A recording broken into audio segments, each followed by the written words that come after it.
surprise.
President.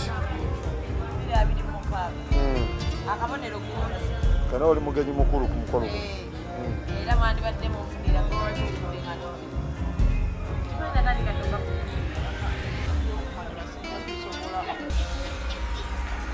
Dali ya kumeli. Dali ya kuba president. Na mai kuno. Na plan. Kaba bukabi.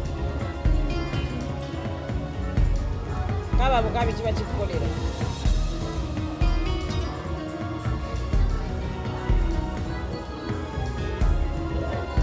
Alya ku mmere.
Okay, thank you so much. Bannange tusanso balaba mwenna mwebalire ddala nkakiddwa kwogera Oluganda olw'omuntu omu atakwatagana na lulimi lwe mbadde ngenda kukozesa nga tuyinza anje omugole wange mumanyi yavaayo ddeeyo omugole yavaayo tugende mu luzungu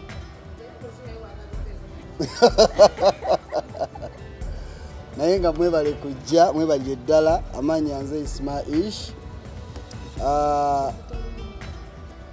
n'erinnya lya Luyima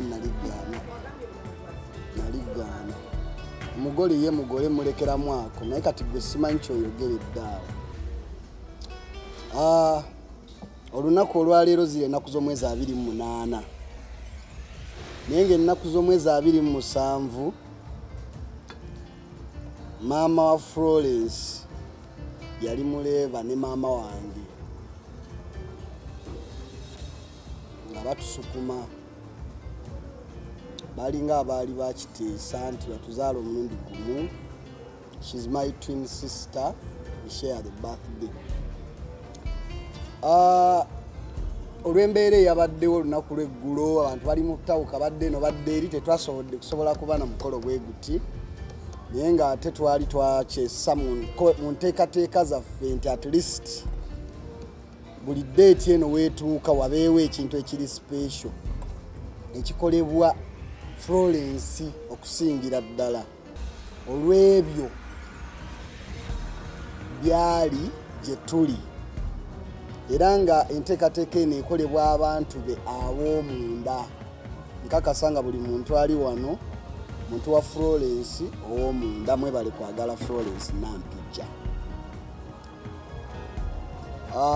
Enteekateeka y'omukolo guno bagenda gikunnyonnyola bulungi ani yateeseteese biki naye nga tetunabagenda wala tugenda kufuna ka introduction waliwo abali wano kati twemanyi kitone nnyo ekikukwatako ne what you know about Florence tukozesa obudde butono nnyo kubanga waliwo omuntu anaatera okulya ebimuli mu maaso obwongo bwe bwonna buli ku mmere yagamba mutanalya kantu okuva ku makya ng'agamba wano wagenda okukkutira simumentioninze naye simanyi lwaki wali abantu n'olira obubi kale kati okutandikira ku nze maze okweyanjula yenze Ismaish ndi actor ndi director ndi writer n'omuzannyi wange. That is how I know her. Namulaba nga yakayingira art nemwagala nnyo olw'embeera ze naye buli lunaku olukya simanyi lwaki neeyongera mwagala ne wemba n'ensonga lwaki nali mukyayi ate mpulira neeyongera mwagala wabawo ensonga mpitirivu lwaki nina okumwagala. Florence, I love you so much. Bema nina abantu nga si ba Luganda lwange nga si mukyala wange oli ku mwanjo nnyo gw'abantu abo bensinga okwagala mu bulamu bwange olw'ensonga ggwe z'omanyi zesobola nakwogerera wano. Thank you for being with that kind heart and thank you for being a true friend to your beloved ones. Kale kati akazindaalo nkaziza saidi eno tugenda tutambula bwetu ata akazindaalo kaaki kazindaalo bakaagala kuba amaloboozi tugafuna nikatadde obukaleka bakufuna. Happy birthday Florence. Nsaba Allah akuwe omutima gwa bye gusinga okuyayanira era ayongere okuwangaaza. Amanya nze Shanita Mwonge Jalia nga ndi mukwano gwa Florence. Wandese wano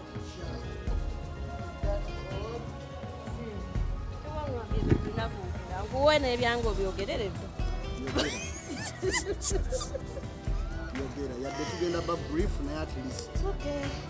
If you have a message, let it come from your speech. Kati yeno speech joina tosuubirayo ndala mbadde mani wali na message oyagala omuwa gimuweera n'atukunda genda tabula omukolo nampijja webale kubeera mukwano mulungi webale kubanga oyagaliza webale kubanga wantegeera era webale kubanga buli mbeera oba nnungi oba mbi ombeererangawo siima era nsaba Katonda atuggirewo embeera yonna esobola okujja wakati wange naawe nga yakutwawula kuba oli omu kuba tasangikasangika naddala mu mbeera zaffe abaana abawala tulina obuntuntu bwe tubeera nabo but bw'oba osobola okukuuma omukwano nga guli real for some good years nti mubaamu ensobi ezibaawo tebibulamu ebyo naye omuntu nga bw'olumwa alumwa bw'osanyuka asanyuka bw'awulira ekintu ekikutteko kyonna ng'abeerawo mu buli mbeera n'ateeganya abantu abo tuba tulina okubakuuma kuba embeera zaffe abaana abawala si nnyangu obeera n'omukwano for 1 year ne mukyankalanya ne mukola ki naye nkwebaza okuba nga buli mbeera obeerawo era nsaba Allah ayongere okukugaggawaza kuba oli mukazi mukozi ate ayagaliza ebyo ebyange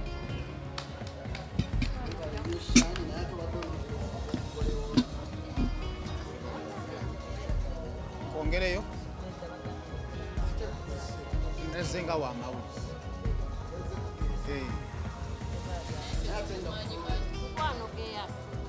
nze Saimo kola ne BBS kola ne Florence chali wange alinyogere ki balenwe kyengenda okugamba kiri ekintu kimu ndowooza ekibagatta ku Florence kyekimugatta ku muntu yenna okubeera owaddala lwonyize naggamba ekyaddala ekimuli ku mutima ate nakireka then era ne lwasanyuse naggamba oba n'omulaba nti asanyuse ku mutima gwe ensonga ekisinga ddala okukola emikwano kwe kubeera n'onyigira omuntu n'otamugamba n'okigamba era nakusana naggamba Saimo ku ssente oli wa tabbu nnyo ekyo nekikonfangingingimu anaye ssente muganda wange anyway kirungi ekyo ekyokubiri Florence angasse ku bantu ali ne bantegeera ebyaddala kino kyo nenkyebaza Katonda waliyo omuntu nga kukyanga omulaba gw'olaba yekka takugatta ku bantu kino kyo nenkyebaza Katonda nenkusabira Katonda addemu buli kimu kyoyayanira ku mutima gwo kubanga at least kyensobola okwogera ku Florence ekintu kimu nti wakati mu byonna akyali mwana wa maama ensi neweemubeetya maama akyamugamba era maama nebyakyamugamba akyabiwulira so nesaba Katonda atuukirize byonna byolina ku mutima ate bituukirenga bwe biri sooka ove ku mmere nnyabo Mr. Paul webale kujja wotokidde tubadde twewunyiza obutakulaba ku mukolo guno kubanga ekisangika tuli mwekojyeke nga bw'ogisanze teweemagule egendereze nnyo anti mugitadde mu puleeti y'emmere egendereze nnyo obuteemagula kakati tubadde tutambula tuva ku mbunga twagala buli muntu yeyanjulire abantu abali wano naddala kuba mulimu faces eziyinza okubanga zikumanyi amala okweyanjula otubulireko briefly what you know about Florence and why you are part of this event. Kozi mutandikiddewa? Mutandikidde wano atubadde tusuusaawo ntebyo ntugibuuka kukima embeera nange njirabye banaye mbalamusizza amannya bampita Paul Lusinge nkola ne insurance company gye bayita Jubilee ndi head corporate life operations and business development omugole ow'olunaku nampija Florence omumanyidde ebbanga ddene banaye ani alinako ettima asaba y'okundaba mu vidiyo kale yabandaba anyway omugole olunaku omanyidde ebbanga ddene tugenda abagole kasukensoke n'omugole speaker tulegetudde ku deputy speaker omanyidde ebbanga ddene omugole olunaku nampejja ndoze emyaka nga 67 twali ffenna ku university nasalawo akwate ekkubo lye yakwata nange nenkwata ekkubo lye nakwata naye netusigala nga tukyali wamu mukwano gwange ennyo infact ebyokubeera nti mukwano gwange yabivako nafuka family kubanga ne gye banziika amanyiyo yatula mu baasi hours alinga 8 gye tuva otula mu baasi hours wakati w'omunaana n'omukaaga naye yatuukayo so awo twatuuka so nsanyuse nnyo okubeera wano nti nsobodde okufuna akadde yadde olunaku lwa mande luba luzibu naye kristo wetuli omugole addako yali direkita wange bbanga erimu nagezaako okuzannya okuba bannaye tebyali byangu nebigaana kale newumuza ng'omuntu nange nagamba kanewumuze yali direkita wange ate mukwano gwange nnyo atera okumpa bulamukko wekiba kyetagisizza kale mwebale kumpaka invite kujja wano kulaba nga nange ndya ku zino enkoko speech yange eri ku byokulya ate babitutte anyway byebyo byange bannaye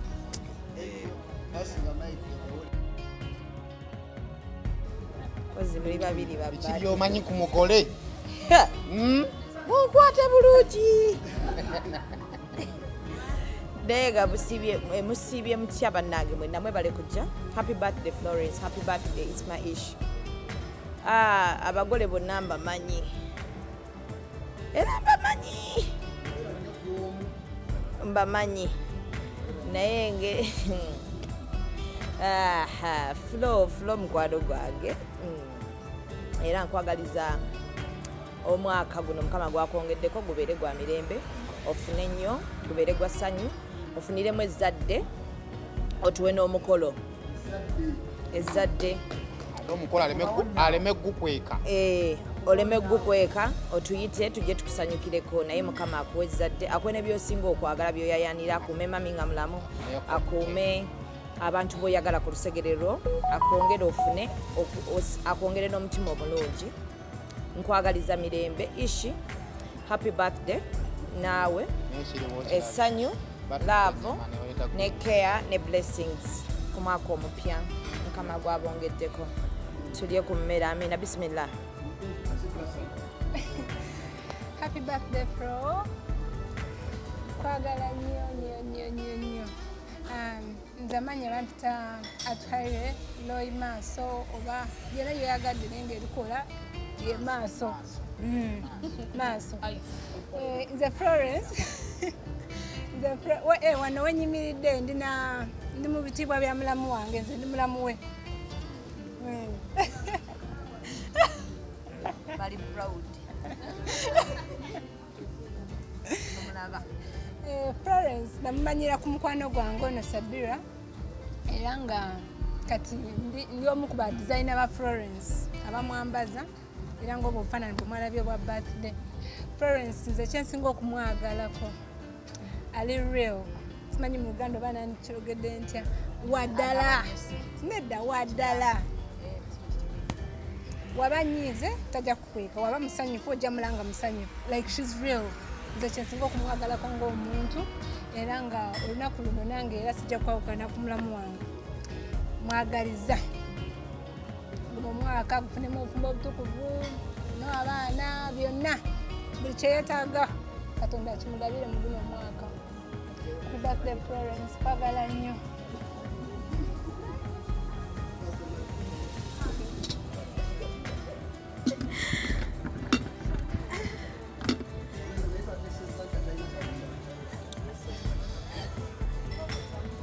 Nsaba sooka obalamusaako abaami n'abakyala musibye mutya wali bamudde tusoose kubuuzagana Shanita n'abalala mbadde mbabuuzaako sanyusa okubalaba ndi wano kwa Florence nze mukwano gwe gwe bayita Sabira nze ntera omukolako actually nze ntera omukolako ebituufu mbadde naye for 3 years myaka 3 kati esatu tuli ba mikwano twenoonya ne twefuna kuva olwo tetuddangamu kudda mabega saba tweyongere okwerawo emikwano kyonna ekiyinza okukyankana nakiveewo tutera okuyombera time naye nakyusaamu happy birthday kusabira mikisa nkwagaliza buli kimu ekirungi olw'omutima gw'omulungi isakya daali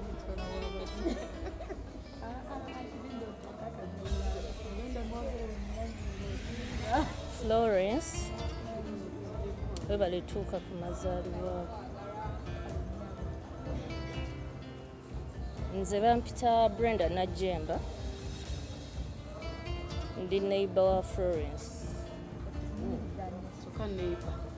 ate mukwano gwe Florence mukama akumpera ekyosinga okwagala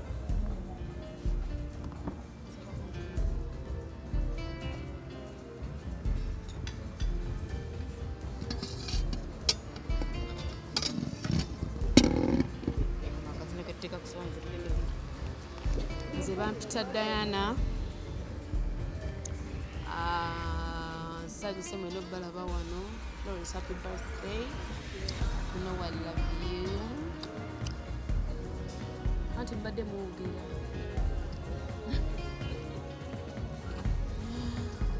Florence nkwagala nnyo I wish you all the best I wish you a fruitful 2022 and beyond I wish you good mikolo kusaba omwaka guno kama kwe byonna byosinga okwagala nkasudize nkwagala nnyo kusabira birungi byereere Florence is my friend and buli omu kyamuwogeddeko I can positively testify about it Florence is real Florence does not pretend bwemba munyize mba munyize bwemba muli happy muba happy genda maaso nga you don't change I love you so very much.